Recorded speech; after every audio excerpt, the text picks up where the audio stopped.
America ভেনেজুৱেলাৰ বিৰুদ্ধে যি আক্ৰমণ সংঘটিত কৰিলে সেই আক্ৰমণক আন্তঃৰাষ্ট্ৰীয় আইন কানুনে কিমান দূৰ মান্যতা প্ৰদান কৰে। নমস্কাৰ, মই দেৱৰ্ষী গৌতমে আপোনালোক সকলোকে স্বাগতম জনাইছো আমাৰ অন্য এটা নতুন ভিডিঅ'ৰ মাজলৈ। পোনপ্ৰথমে মই আপোনালোক সকলোকে ইংৰাজী নৱবৰ্ষৰ আন্তৰিক শুভকামনা জ্ঞাপন কৰিছো। আহিবলগীয়া নৱবৰ্ষৰ প্ৰতিটো দিন আপোনালোকৰ বাবে সুখ আৰু শান্তিৰে উপস্থিত কৰক। আপোনালোক সকলোৱে আৰোহণ কৰক সফলতাৰ শিখৰত, তাকেই কামনা কৰিছো। আমেৰিকাই ইতিমধ্যে ভেনেজুৱেলাৰ বিৰুদ্ধে এক আক্ৰমণ সংঘটিত কৰিছে আৰু সেই আক্ৰমণ সংঘটিত কৰি ভেনেজুৱেলাৰ যিগৰাকী শাসনত থকা ৰাষ্ট্ৰপতি নিকোলাছ মাডুৰো আৰু তেওঁৰ পত্নীক আমেৰিকাৰ ডেল্টা ফৰ্চে তেওঁৰ নিজ বাসগৃহৰ পৰা আটক কৰি আমেৰিকালৈ লৈ আহিছে। আৰু আমেৰিকাৰ ৰাষ্ট্ৰপতি ডোনাল্ড ট্ৰাম্পে ঘোষণা কৰিছে যে ভেনেজুৱেলাৰ ৰাষ্ট্ৰপতি আৰু তেওঁৰ পত্নীয়ে আমেৰিকাত তেওঁৰ বিৰুদ্ধে ৰুজু হৈ থকা গোচৰত আদালতত হাজিৰ হ'ব লাগিব বা আদালতত তেওঁক হাজিৰ কৰোৱা হ'ব আৰু আদালতে যি শাস্তি প্ৰদান কৰে সেই শাস্তিৰ তেওঁ সন্মুখীন হ'ব লাগিব। এতিয়া আটাইতকৈ ডাঙৰ কথাটো হৈছে যে আমেৰিকাৰ ৰাষ্ট্ৰপতি ডোনাল্ড ট্ৰাম্পে আকৌ এটা ঘোষণা কৰিছে যে ভেনেজুৱেলা আমেৰিকাই পৰিচালনা কৰিব। এতিয়া আমি যদি আন্তঃৰাষ্ট্ৰীয় আইন কানুনৰ দিশৰ পৰা কেইটামান প্ৰশ্ন উত্থাপন কৰোঁ, তেনেহ'লে সেই প্ৰশ্নকেইটাৰ উত্তৰো আমি একেলগে বিশ্লেষণ কৰি আন্তঃৰাষ্ট্ৰীয় আইন কানুনৰ নিয়ম অনুসৰি পৃথিৱীত যিকোনো এখন সাৰ্বভৌম দেশৰ এগৰাকী শাসনত থকা ৰাষ্ট্ৰপতিক আন এখন সাৰ্বভৌম স্বাধীন দেশৰ সেনাই আক্ৰমণ কৰি আটক কৰি নিজৰ দেশলৈ লৈ যাব পাৰে নেকি? যদি আন্তঃৰাষ্ট্ৰীয় আইনৰ নিয়ম অনুসৰি আমি আপোনালোকক ইয়াৰ উত্তৰ প্ৰদান কৰিব লাগে, তেনেহ'লে এটা শব্দতে ইয়াৰ উত্তৰ পৰ্যন্ত লাভ কৰিব নোৱাৰে।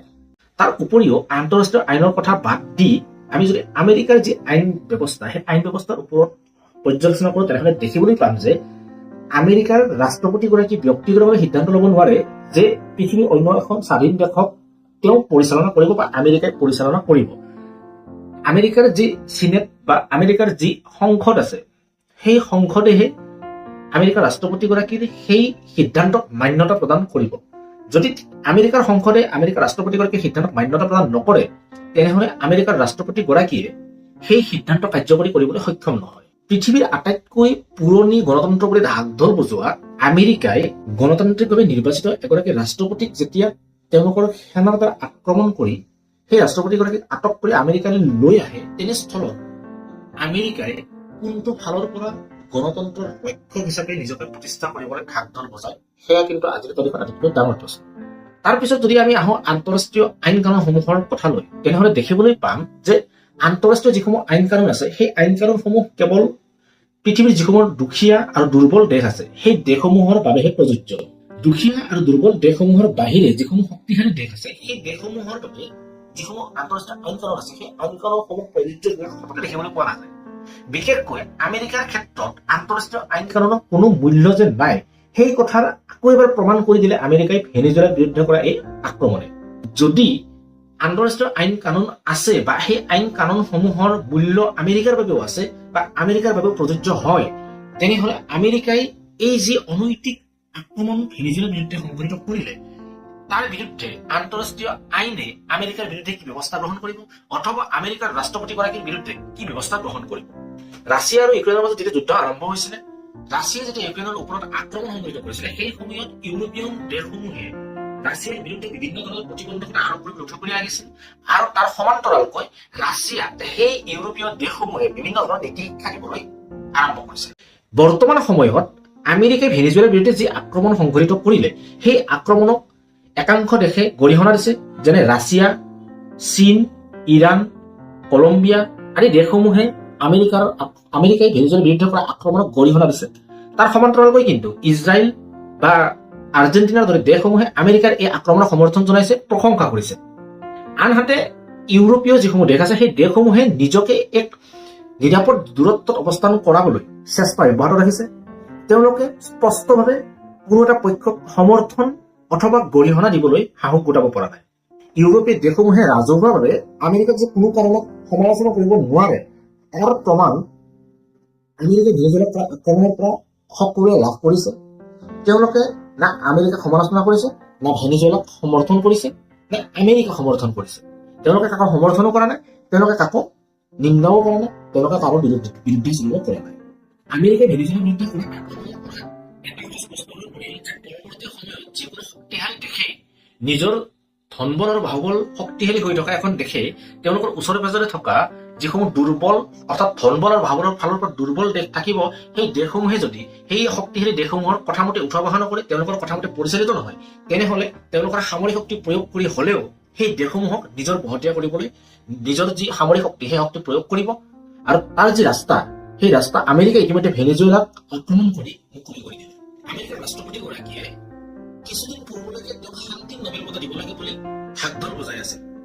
আমেৰিকাৰ ৰাষ্ট্ৰপতি ডনাল্ড ট্ৰাম্পে কেইদিনমান আগলৈকে ঢাকঢোল বজাইছিলে যে তেওঁ শান্তিৰ দূত, তেওঁ পৃথিৱীত চলি থকা সকলো যুদ্ধৰ অৱসান ঘটাইছে আৰু তাৰ বাবে তেওঁক শান্তিৰ নোবেল বঁটা দিব লাগে। কিন্তু সেইগৰাকী ডনাল্ড ট্ৰাম্পে, সেইগৰাকী আমেৰিকাৰ ৰাষ্ট্ৰপতিয়ে ভেনিজুৱেলাৰ বিৰুদ্ধে সামৰিক অভিযান চলাই তেওঁৰ যে আচল মানসিকতা, সেই মানসিকতাক প্ৰমাণ প্ৰদান কৰিছে। আমেৰিকা তথা আমেৰিকাৰ ৰাষ্ট্ৰপতি ডনাল্ড ট্ৰাম্পৰ এই বহুৰূপী যি মুখ, সেই মুখৰ পৰা ভাৰতেও কিছু শিক্ষা লোৱাৰ প্ৰয়োজনীয়তা আছে। আমেৰিকাৰ এই স্থিতিৰ পৰা বিভিন্ন দিশ প্ৰতিফলিত হৈছে। যেতিয়ালৈকে যিকোনো এখন দেশ আমেৰিকাৰ বাবে লাভজনক হৈ থাকে, তেতিয়ালৈকে সেই দেশখন আমেৰিকাৰ বাবে বন্ধু হিচাপে পৰিগণিত হয়। কিন্তু যেতিয়াৰ পৰা সেই দেশখন আমেৰিকাৰ বাবে লাভজনক নহয়, তেতিয়াৰ পিছতে সেই দেশখন আমেৰিকাৰ ঘোৰ শত্ৰু হিচাপে বিবেচিত হয়। তাৰ উপৰিও যেতিয়ালৈকে যিকোনো এখন দুৰ্বল দেশ আমেৰিকাৰ কথামতে চলা ফুৰা কৰে, আমেৰিকাৰ কথামতে উঠা বহা কৰে, তেতিয়ালৈকে সেই দেশখন আমেৰিকাৰ ঘনিষ্ঠ বন্ধু হিচাপে চিহ্নিত হয়। কিন্তু যেতিয়াই আমেৰিকাৰ যিকোনো এটা কথা বা যিকোনো সিদ্ধান্ত মানিবলৈ সেই দেশখনে অস্বীকাৰ কৰে, তাৰ পিছতেই কিন্তু সেই দেশখন আমেৰিকাৰ ঘোৰ শত্ৰু হিচাপে পৰিগণিত হয়। আৰু প্ৰয়োজন হলে সেই দেশখন নিজৰ বহতীয়া কৰিবলৈ আমেৰিকাই আক্ৰমণ কৰিবলৈ কুণ্ঠাবোধ নকৰে।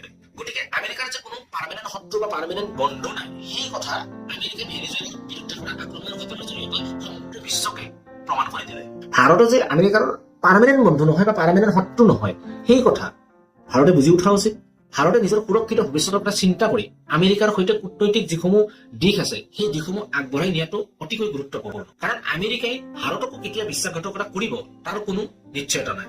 ভাৰত আৰু পাকিস্তানৰ মাজত যিসমূহ সংঘাত ইতিমধ্যে হৈছে, সেই সংঘাতসমূহত আমেৰিকাৰ যি দ্বৈত চৰিত্ৰ, সেই দ্বৈত চৰিত্ৰৰ প্ৰমাণ ভাৰতে ইতিমধ্যে লাভ কৰিছে। গতিকে ভাৰতেও আমেৰিকাৰ লগত যিসমূহ কূটনৈতিক সম্পৰ্ক আগবঢ়াবলৈ গৈ আছে বা কূটনৈতিক সম্পৰ্ক স্থাপন কৰিবলৈ গৈ আছে, সেই কূটনৈতিক সম্পৰ্কসমূহ যাতে সুৰক্ষিত হয়, ভাৰতৰ স্বাৰ্থত সুৰক্ষিত হয়, সেয়া মনোনিৱেশ কৰাটো অতিকৈ গুৰুত্বপূৰ্ণ। আমেৰিকাৰ এই দ্বৈত চৰিত্ৰৰ বাবেই এটা কথা গুৰুত্ব দিয়াটো অতিকৈ প্ৰয়োজন যে আমেৰিকাৰ যিকোনো প্ৰডাক্টৰ ওপৰত ভাৰতৰ যি নিৰ্ভৰশীলতা, সেয়া লাহে লাহে কমাই অনাটো অতিকৈ গুৰুত্বপূৰ্ণ। কিয়নো আমেৰিকাই কেতিয়া নিজৰ চৰিত্ৰ সলনি কৰে তাৰ কোনো নিশ্চয়তা নাই। আমাৰ আজিৰ এই ভিডিঅ'টো আমি ইমানতে সমাপ্ত কৰিছো। পৰৱৰ্তী এটা নতুন ভিডিঅ'ৰ সৈতে আপোনালোকক অতি সোনকালে লগ পোৱাৰ প্ৰতিশ্ৰুতিৰে আজিলৈ ধন্যবাদ। আমাৰ আজিৰ এই ভিডিঅ'টো চাই আপোনালোকে কেনে পালে আমাক কমেণ্ট বক্সত জনাবলৈ নাপাহৰিব।